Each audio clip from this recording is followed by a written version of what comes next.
What is up, Mavs fans and hoopers? Wish everyone good vibes out there. I'm AG, your host. Welcome on into another episode of Mavs Rundown. Yeah, y'all thought I was gone, but bitch, I'm back. Appreciate you all for listening.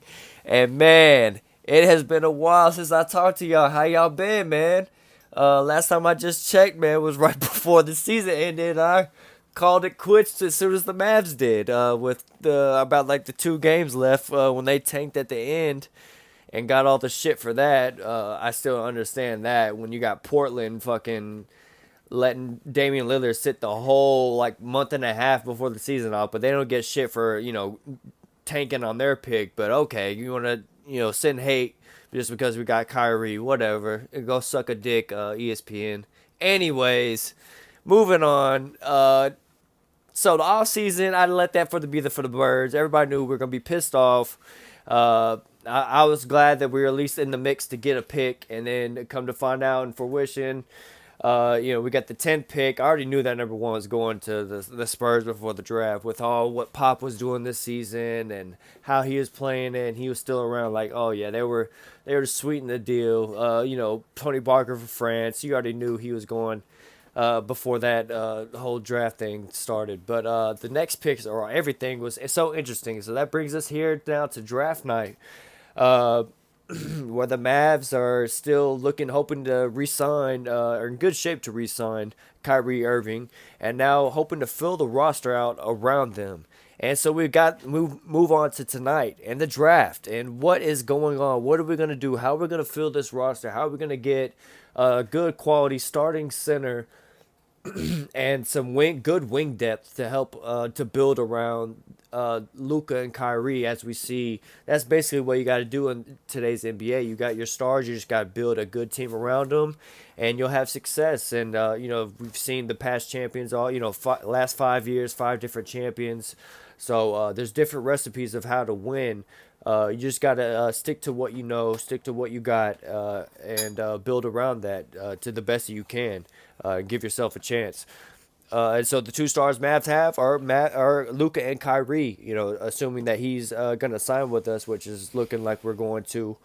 Good things on both sides. So, all right, my bad. My son came in, but anyway, Luka and Kyrie is the team we want to build around.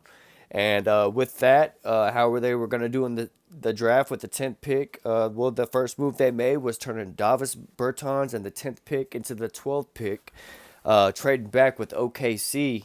And I was just hoping that they knew how the draft was going to go, because I really wanted Derek Lively, as a lot of fans did. He looks like a good young center, and I definitely agree. He has definitely great potential. Tyson Chandler-esque, if you want to go there. But yes, I do like the potential he has. So I was definitely hoping we got him. We got him at 12. And also with that trade back, we also got a TPE, a trade player exception, of like 17 million or something crazy like that. We were able to use moving forward, because that was big too in the trade. Move back, and I thought it was just going to be a salary dump, which is good to get off Davis Bertans, because that opens up more money for to re-sign Kyrie. But also, we also got a TPE with that, which was, I think it was the $17 million. And they were able to, a little bit later on, turn that TPE by itself, and with no other picks, no other players with it, turn this TPE into the 24th first round pick, which ended up being Olivier Maxence Prosper. A lot of people like to call him Omax Prosper. And Rashawn Holmes from the Kings. The Kings had the 24th pick. Mavs used the TPE that we got from the trade back, and got Rashawn Holmes from the Kings, and then also got their 24th pick, which we used to get Omax Prosper, which if you haven't heard about it, haven't read about them, I'll go ahead and talk about these players. Derek Lively, to start off with, if you don't know, he's the Duke center. Very athletic, as I said. Tyson Chandler-esque, where he's athletic, rim runs, block shots, and supposedly he can shoot a little bit. So maybe we can turn him into like a stretch guy, can pick and pop also as well. So it could be a really good steal in the draft for the Mavs.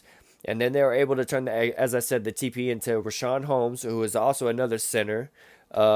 a center power forward, but really he's also a perfect. I think he's 27, maybe 28. So he's perfectly in his prime and would fit well right next to Derek Lively. Or they can even I can see them even playing together. Honestly, in some scenarios. So I really like that duo. So then in that itself, that sets up your center lineup. You have a new starting center now for the Mavs next season. It will not be Dwight Powell. Shout out to him though for all the he's given us, but yeah, it's just not enough. So now we've definitely restacked there. You got a new young 7 foot center, and then you got a good veteran guy, Rashawn Holmes, still in his prime, who's got a great. His signature shot, guys, is like the push. This little push. It's kind of like a floater, technically, from a little bit free throw below in the paint, and where he'll catch it, and it's kind of like a little bunny floater. And he's so good. He has such a soft touch. That's become a signature shot of his. If you go and look him up, where he's able to knock that down so much. So imagine how many times Luka's gonna get him that shot. So really good to see him on the team. And he's a solid guy. Get like a little bit of a double double type guy. So solid on both ends. Can kind of move his feet, so he's not like too slow on the defensive end. You're worried about him with center speed and whatnot. So that's good stuff there. We actually wanted him. It was like the last 2 off seasons we've been trying to get a hold of this guy, and so now to get him, it's pretty nice timing because we definitely need some new spark to our center rotation. So I feel like the Mavs addressed their need there, which honestly is great. You're very cheap, honestly too, very cheap and able to get 2 guys that I think can kind of fill those roles. We'll see how much because you still got to go against guys like I'm just thinking of the champs like Jokic, Joker and whatnot. But those I think those guys will handle well, especially if we're able to make some more moves, which we'll get to a little bit later on. But also with that TPE now moving forward, we also picked up, as I said, Omax Prosper, which y'all haven't heard of him. A lot of people talked about him. He is a freaking what is it, 6'8" guy with like a 7'1" wingspan. He's basically the next Dorian Finney-Smith. The dude hustle. He plays defense. Dang, what school did he go to? I'm totally blanking right now. But basically, there was one game where he played against Cam Whitmore and played pretty damn good defense against him, who turned into be supposed to be a top 5 pick, Cam Whitmore, but fell all the way to the Rockets for some reason. But good for the Rockets though. Getting Amen and him, so good for them. But yeah, man, Omax though, he's got a motor, dude, and he's the real deal. I saw a quote from him as well where he talks about everybody wants to score 20, but it's about doing things to make help a team win are the big difference. And he mentioned guys like Christian Braun for the Nuggets that came off the bench last year doing his job, what he needed, and providing the spark, and he wants that same type of thing. So that's good stuff to hear from a rookie. Which of course it's all smoke. Everybody wants to talk and stuff before, but that's just good noise you want to hear. That's not like, oh, I'm trying to come in and do that. He knows where he fits. He knows his self. Very good self awareness, and he sees his potential. He can come in his first year be a contributor like Christian Braun, which I think is very realistic. So that I'm loving that comparison he made and the way he talked about that.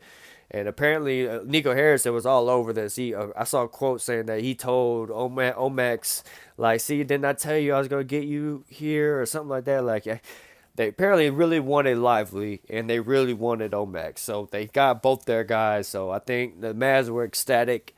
We'll see how it works out, so going forward. But those really good pickups for the Mavs, man. They were able to trade back from 10 to go to 12, and with that TPE they got from trading back, used it and got 2 players in Rashawn Holmes and Omax that should all these guys be rotation players. Derek Lively, Rashawn Holmes, and Omax pretty much are going to be probably should be in rotation. Omax, I mean, he's still a rookie, but he'll probably be I can see him in the like the wing off the bench type shit.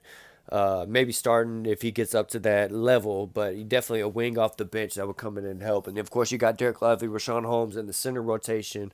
Right now, don't care who starts. I'm just glad that we have new centers. And then moving forward, man, the Mavs also, which I'm going to get into now, with that trade, with the I think it was the 1 to 10 to 12. I think when we dumped Bertans, I can't remember if it was that trade or the other trade. But basically, with these trades that the Mavericks, I'm just gonna get to the point. The Dallas Mavericks, with all these trades done, uh, Dallas still has a 3.1 remaining on their trade exception. So that trade, that 17 million that they first got, and they used it, and they got Rashawn Holmes and Omax. They still got 3 million of that trade exception left to use wherever they want. They want to add three to Tim's contract and go get a guy, or to whoever, you know what I'm saying, to whoever, and get a guy, which basically that's the only guy we're kind of looking at, or Maxi, I guess, or Reggie, and trade him. But they could do that with that 3.1 exception. And the Mavs officially 52 million, I think. So this ain't, don't quote me, but this is kind of what I'm reading, the latest of what I got. But basically like 52 million below the tax with their 10 players. Plenty of room to re-sign Kyrie Irving and use a 12.4 mid-level exception. Let's go. The Mavs have basically what I'm getting at is the Mavs killed it tonight. Uh, Mavs really did. I mean, obviously you don't know if they really killed it, but we're speaking in the fact of tonight, as in the now. We don't know how these guys are gonna turn out, who's gonna be good and who's gonna be not. But as of who we got and all this stuff, like the Mavs killed this draft. Uh, in our sense, we were able to get who we wanted, what we identify what we need. We got our center rotation fixed out. Got a new young wing we can bring in. And now I think the only thing we have to do now is bring in a big wing, which I think they know. They know that. And Nico said, there's a quote by Nico. I'm gonna go ahead and bring it up. We're not done at all. This is just the beginning. Nico Harrison is a dude very determined to get this team where it should be. And I'm excited because they did really good. And even after the draft, I got some news for y'all. We went ahead and signed a 6'2 guard, Mike Miles Jr., to a two-way NBA contract with the Mavs, because the Mavs now can sign up to three two-way guys. So I think AJ Lawson is their other one. And they signed Mike. I don't know. I think I saw someone say they also have what's his name? Still the other guard. Oh man, I'm messing his name up. Oh, I can't remember the guard that played for us last year. Very good podcast in here. I can't remember his name. McKinley. We still, supposedly, I don't know if we still have him, but I know AJ Lawson, I think, re-signed, and they were supposedly we just signed 6'2 guard Mike Miles Jr. out of TCU. I saw this guy's highlights. I thought this dude was like 6'6", going through the lane, kind of the stuff he does, the creativity around the rim and whatnot. This dude's 6'2". Like I was like, whoa, he definitely plays bigger than what you see on the bigger than what you would see, I guess, in real life. 6'2", but he's playing like a. To me on the film, he looked like almost like he was 6'6" or something like out there. The way he was around the rim, makes plays and whatnot. Like he's a good dude. I'm excited. TCU. Hopefully we don't miss on another prospect in the DFW era. As we all know, we've missed out on so many. So hopefully this guy, maybe he turns into something. So I'm definitely happy and hype about that. They also signed Jordan Walker, 5'11" guard out of UAB.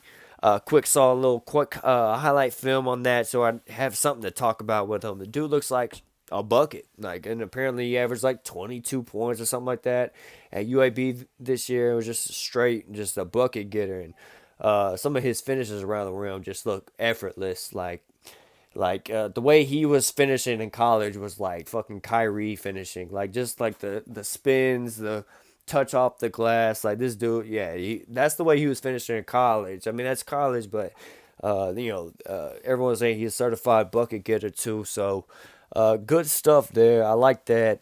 So the Mavs basically turned, Davis Bertans and the 10th pick, or Nico Harrison, whoever you want to say. I would say the Mavs in general, taking credit for everybody, but Nico had leading the way, turning the 10th pick and Davis Bertans into Derek Lively, Rashawn Holmes, Omax Prosper, Jordan Walker, Mike Miles, and then we still got money left over for Kyrie to re-sign him, and a 12.4 mid-level exception which if those who don't know what a mid-level exception, that's basically when free agency starts and there's not much money, especially like for the Mavs, don't have money to go out and sign like big free agents or anything. Well, they still have usually mid-level exceptions, which I think it varies for each team depending on your money situation, and it could be as high as like the Mavs at 12.4. It could be really low, like a 5 or 6 if you're already really deep into the in the money situation. So for the Mavs, they have a 12.4 mid-level exception. That's a really good. You can go and get you a solid role player for that type of money, especially with the way the market might come out this year, and guys might not get the contracts they want. So go ahead and sign like a 1 year, 12 million, 12.4 to come play with the Mavs, and Luka Kyrie for 1 year. Go ahead, get your rep up, and then move on from there. But hey, we'll take a 1 year deal. That's exactly what we need. So the Mavs, man, really did some work tonight. And that's pretty much all the notes I had right there for that. So now we're just freestyling. So the Mavs did awesome. They really addressed their need with the center position.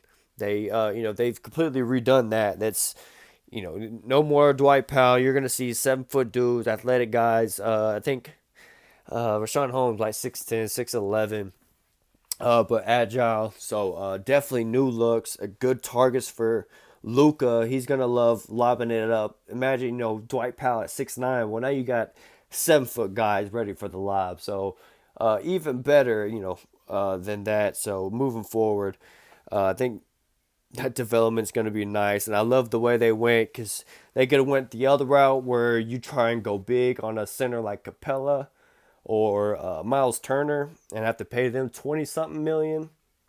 And then you'd have like little money to spend on your wings.